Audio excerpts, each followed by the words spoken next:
la traversée, il y aura des vents contraires et des tempêtes. En d'autres termes, n'importe quoi peut arriver. Mais la seule garantie que le Maître nous donne, il est avec nous. Le 27e chapitre du livre des Actes des Apôtres, relatant la traversée de l'apôtre Paul de Jérusalem vers la Rome sous fond de vents contraires et de tempêtes, traduit de manière allégorique les difficultés auxquelles le chrétien se trouvera confronté pendant sa traversée ou son pèlerinage de cette terre vers l'autre rive. C'est une traversée qui souvent apparaît périlleuse face aux attaques multiples de l'ennemi. Cependant, le Maître n'avait jamais promis que la traversée serait sans danger. Au contraire, il nous a déclaré dans Jean chapitre 16, verset 33, « Vous aurez des tribulations, mais prenez courage, car j'ai vaincu le monde. » La seule garantie qu'il nous donne, c'est qu'il est avec nous pendant la traversée. Je suis avec vous tous les jours jusqu'à la fin du monde. En d'autres termes, n'importe quoi peut arriver au cours de la traversée, mais le Maître aura toujours le contrôle des événements. Écoutez la promesse qu'il a faite à Israël dans Ésaïe chapitre 43, versets 1 à 5. Ainsi parle maintenant l'Éternel qui t'a créé, ô Jacob, celui qui t'a formé, ô Israël, ne crains rien, car je te rachète, je t'appelle par ton nom, tu es à moi.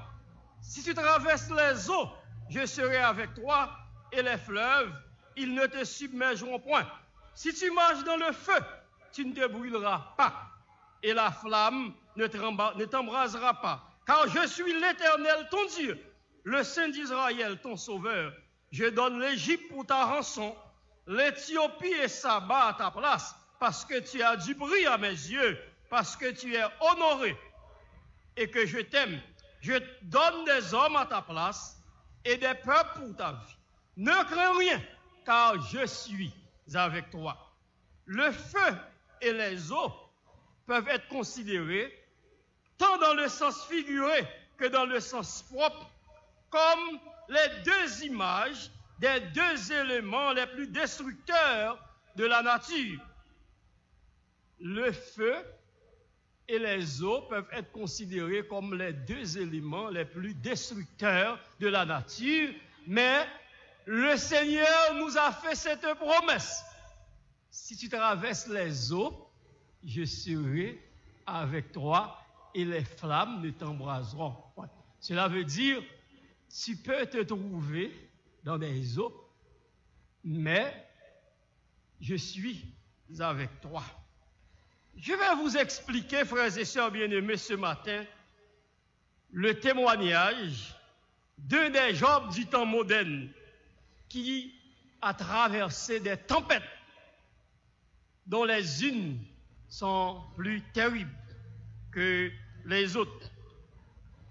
Je vais vous parler ce matin d'un frère qui s'appelait Horatio Spafford. Horatio Spafford fut un avocat aisé qui vivait dans les années 1770 à Chicago. Ce frère possédait beaucoup d'immeubles, mais le soir du 8 octobre 1771, il y eut un incendie terrible dans la ville de Chicago. Et malheureusement, à cette époque, tous les immeubles étaient construits en bois. Cet incendie-là a ravagé totalement la ville de Chicago et la famille Spafford, Horatio, avait perdu la quasi-totalité de leurs biens qui étaient constitués d'immeubles. À cette époque, vous savez, la technologie n'était pas tellement avancée, donc les pompiers n'étaient pas aussi habiles qu'à notre époque. Ce feu durait plusieurs jours et la famille Spafford a vu évanouir en fumée tous les immeubles qu'ils possédaient. L'incident s'est produit le 8 octobre 1771. Et malheureusement, après cet incident, après cet incendie, la famille Spafford avait un fils et 4 filles. Il y a eu une épidémie et 2 ans après l'incendie, le seul fils de la famille tombait malade et malheureusement, il n'a pas pu survivre. La famille a perdu le seul fils. Il restait maintenant les 4 filles. 2 ans après, Horatio Spafford décidait d'amener sa famille en Europe pour des vacances. Et lui-même, il accompagnait l'évangéliste Mundi, qui avait une tournée d'évangélisation en Angleterre. Donc, la famille, disons les quatre filles et la mère, ont pris un bateau pour se rendre en Europe pour des vacances, alors que Horatio, lui, accompagnait l'évangéliste Mundi qui avait une tournée d'évangélisation en Angleterre. Écoutez, le 2 novembre 1873, le navire Ville du Havre, qui transportait la famille d'Horatio Spafford, entrait en collision avec un autre bateau. Et en l'espace de 12 minutes, le bateau coulait. Madame Spafford voyait ses 4 filles se noyer sous ses yeux, mais réussit à s'accrocher à une planche. La famille a perdu d'abord tous les biens immobiliers. Ensuite, le fils est décédé et maintenant, les 4 filles ont été emportées par les eaux de la mer en furie. Arrivée au pays de Galles, Madame Spafford envoyait ce fameux témoignage à son mari.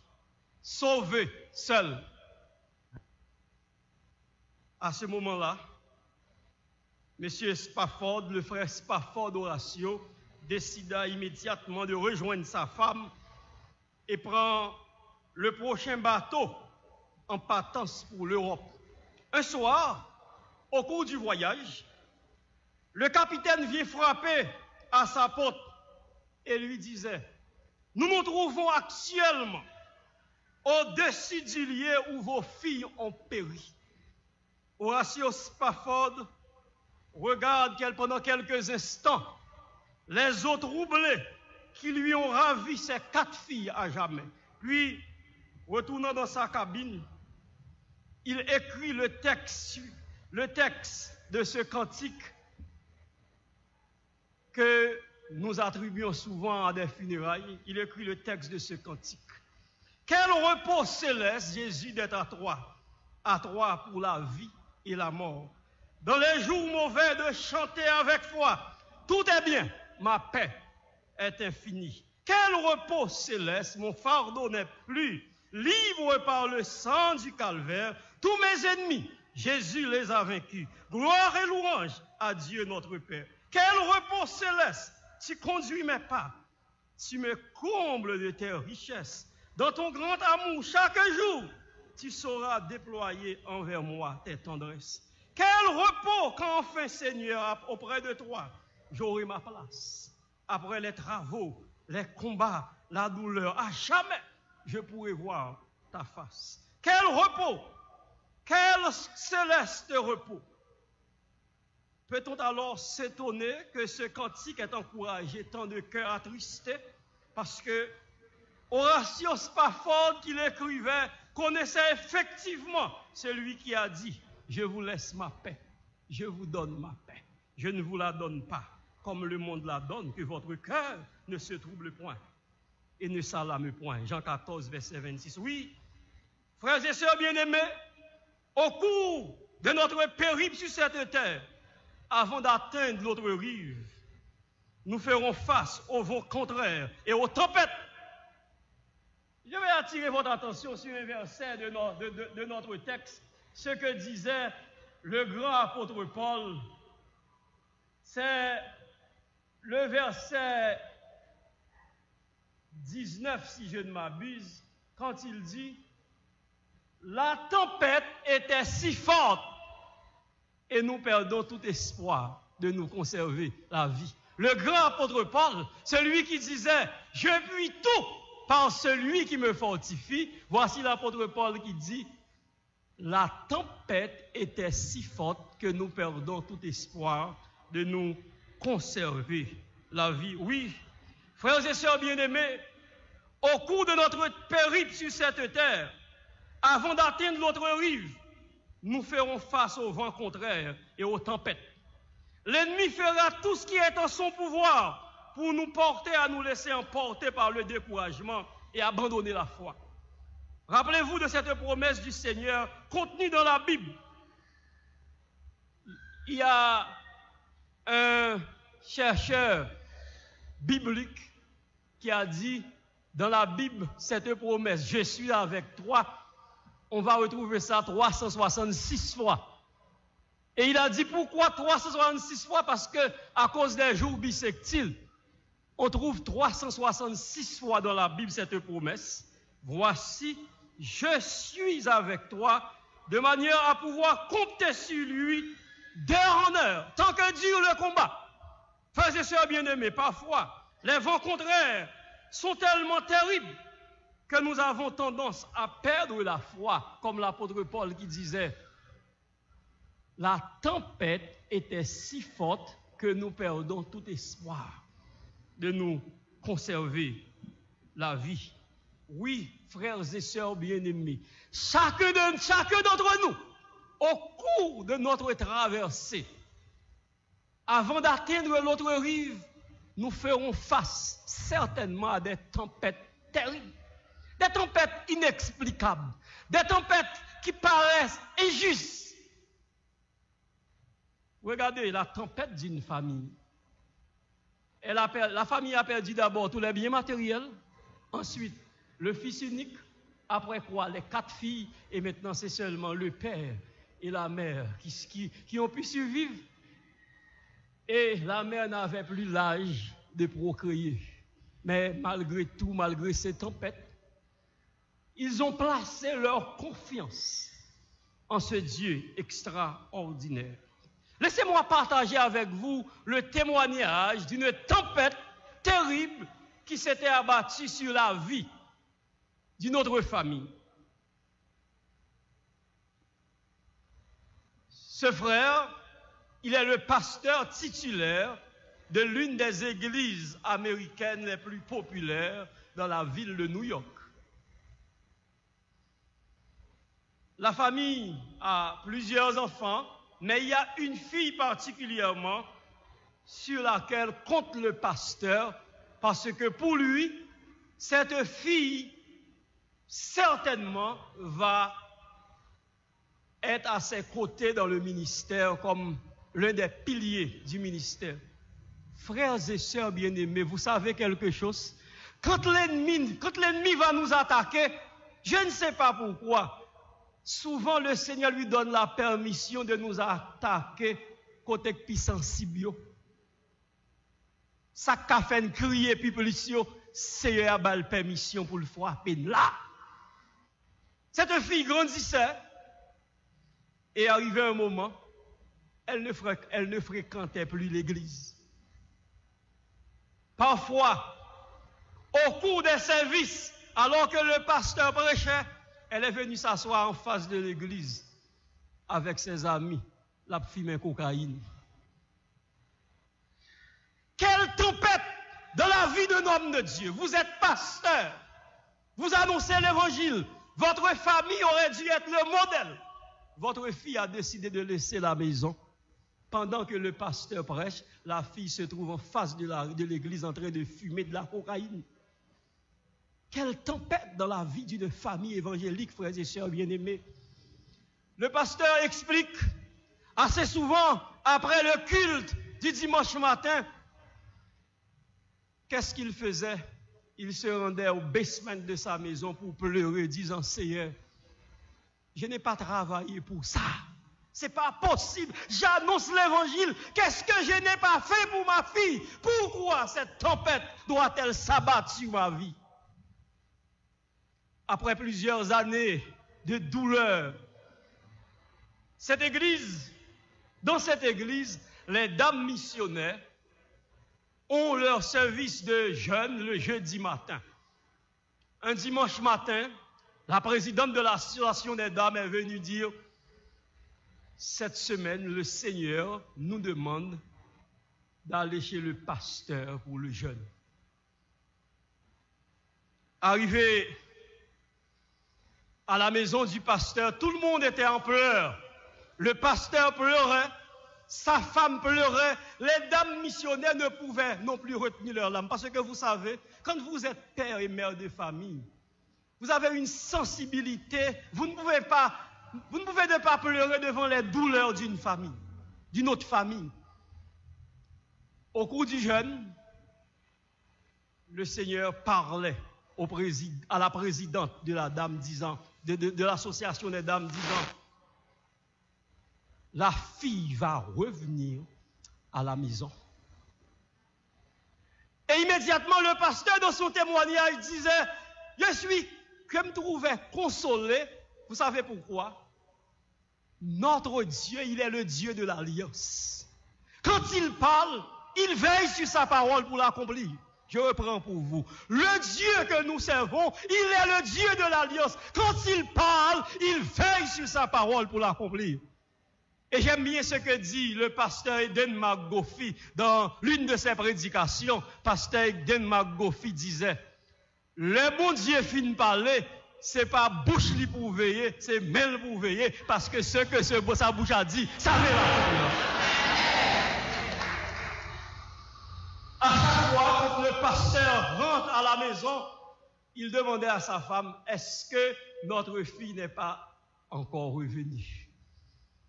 Parfois, la mère ne comprenait pas, disait, vous pensez qu'elle va revenir vraiment?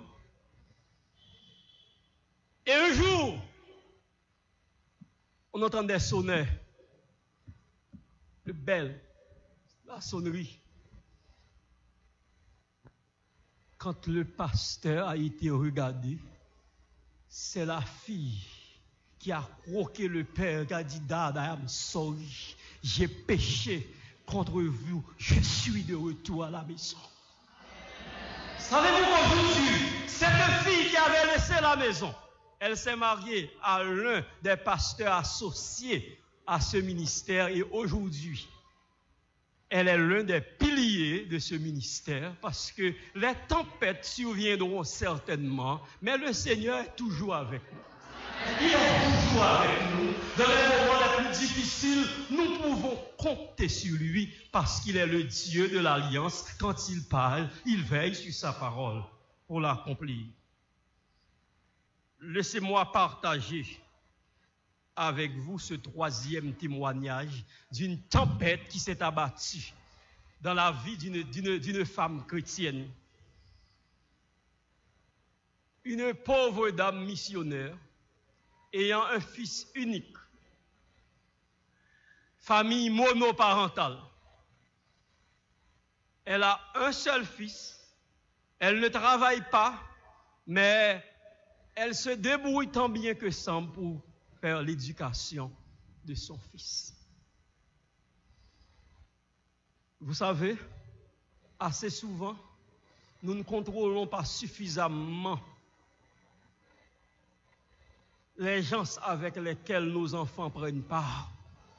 Nous sommes à l'église, certes, mais nous oublions une chose. Le Seigneur n'a pas dit prier et veiller, mais il a dit d'abord veiller et prier. Eh bien, assez souvent, nous sommes en train de prier, mais nous ne veillons pas suffisamment.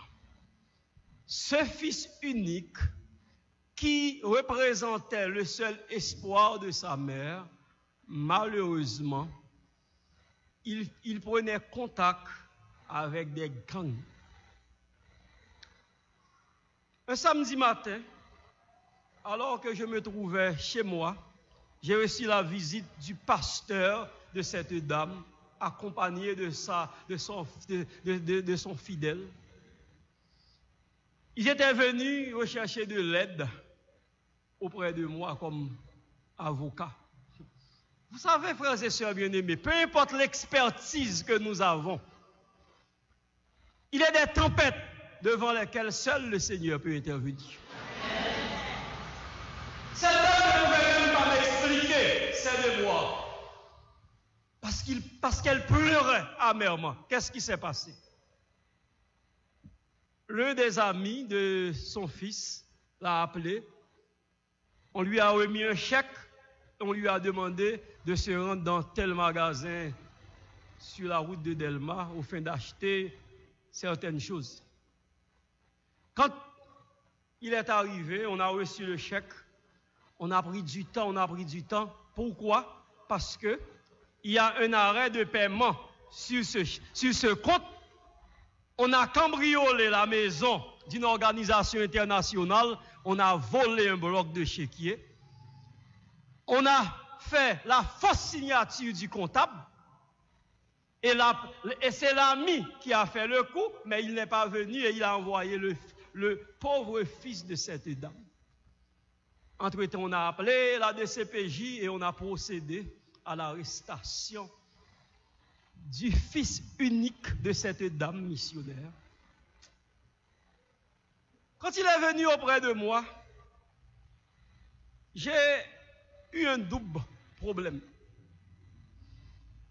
Éthique, professionnel, moi, il y a des dossiers que je ne retiens pas.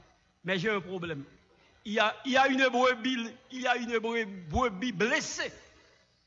Je lui dois un devoir de solidarité. Je ne reçois pas ce type de dossier, mais après lui avoir parlé, je lui ai dit pas de problème. D'ailleurs, c'est une pauvre veuve, elle n'a pas de quoi pour pouvoir payer un avocat. Je lui ai dit pas de problème. On a prié ensemble, je lui ai dit ok, je vais voir ce que je peux faire pour vous. Mais la chose était plus compliquée. Quand j'ai été voir le juge d'instruction en charge du dossier, il m'a dit, mon ami, je ne sais pas, je ne pense pas que vous allez retenir vraiment le dossier. Je lui ai dit pourquoi. Il m'a dit, écoutez, alors qu'il a été arrêté pour une histoire de faux, usage de faux, association de malfaiteurs, parallèlement, il y a un autre gang qui a été démantelé. On a procédé à l'arrestation d'un policier dans l'histoire de kidnapping et on a des évidences que le fils de cette dame fait partie également de ce gang. Frères et sœurs bien-aimés, quelle tempête dans la vie d'une dame missionnaire. Une femme qui a consacré toute sa vie à la prière, qui a un seul fils, qui a été élevé à l'église, qui a grandi à l'école du dimanche. Et cette dame-là va se trouver dans l'obligation de se faire humilier devant les portes du pénitencier national pour aller apporter de la nourriture pour un fils. Rappelez-vous que tout à l'heure je disais, en dépit de votre expertise, il est des tempêtes devant lesquelles vous ne pouvez rien faire. Je suis avocat, certes, mais je ne peux rien faire pour permettre au fils de cette dame de retrouver sa liberté parce que il y a des évidences qu'il fait partie d'un gang évoluant dans le kidnapping et on l'a arrêté aussi avec un faux chèque. Donc il fait partie de l'association de malfaiteurs, il y a vol, il y a association de malfaiteurs, il y a faux usage de faux. Je lui ai dit, ma soeur, du courage, je ne peux que prier pour vous parce que la situation est compliquée. Laissez-moi partager avec vous le témoignage d'une tempête qui s'est abattue dans la vie d'une autre famille évangélique. Cette famille a 2 fils. L'aîné a déjà terminé ses études universitaires. Il est déjà sur le marché du travail. Et à l'époque où cet événement se produisait, le dernier était sur le point de terminer ses études classiques. Un après-midi, alors que la famille se réunissait pour le dîner, le plus jeune fils disait « Papi, mamie, j'ai une bonne nouvelle à vous annoncer. » Imaginez-vous, comme parent, vous avez un fils dans la vingtaine qui vous dit qu'il y a une bonne nouvelle à vous annoncer. Vous allez deviner déjà qu'il a trouvé l'âme sœur. Il y avait un moment de suspense sur la table. Et vous savez quelle a été la nouvelle? Il a osé déclarer à ses pères et mères, je n'ai pas la même orientation sexuelle que vous. Je suis homosexuel et très bientôt je vais vous présenter mon partenaire. Quelle tempête dans la vie d'une famille évangélique! Un enfant qui a été présenté au temple, qui a grandi à l'école du dimanche et qui maintenant a déclaré à ses parents, je n'ai pas la même orientation sexuelle que vous, je suis homo et très bientôt je vais vous présenter mon partenaire. Rappelez-vous ce que je disais tantôt. Il est des tempêtes devant lesquelles les experts ne peuvent rien faire. Au lieu d'aller dans la prière pour dire, Seigneur, je n'accepterai jamais cette histoire, le père a dit au fils, je vais vous amener voir un psy. Et vous savez quelle a été la réponse du psy? Ne vous occupez pas de vos parents. Laissez libre cours à vos désirs. Parce qu'en tant que croyant, le père devait savoir, il y a des tempêtes devant lesquelles on ne s'adresse pas d'abord à un professionnel. Il y a des tempêtes devant lesquelles on ne s'adresse pas d'abord à un professionnel, mais on se tourne vers son Dieu. Parce que lui, il change les temps, c'est les circonstances. Mais comme le père a choisi la mauvaise voie, au lieu d'aider la famille, le psy au contraire a encouragé le fils. Et aujourd'hui, Dieu seul sait dans quelle situation se trouve cette famille. Oui, frères et sœurs bien-aimés, tout au cours de notre traversée de cette terre vers l'autre rive, nous aurons à faire face à des tempêtes. Et les unes seront plus terribles que les autres. Dans le texte, l'apôtre Paul nous a dit, la tempête était si forte qu'elle perdait tout espoir de conserver la vie.